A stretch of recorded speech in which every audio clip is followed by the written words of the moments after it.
Why are you all defensive over me?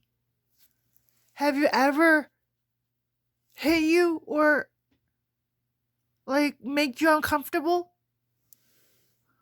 Why are you all of a sudden protecting your stomach while you're sleeping beside me?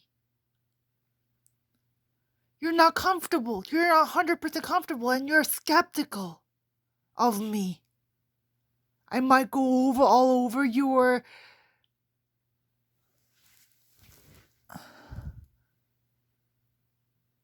Aw, you're comfortable in front of camera. Why are you not comfortable over me? What did I ever do to you?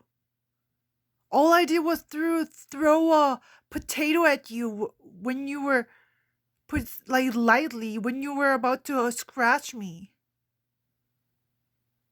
And you were like potato, potato, potato.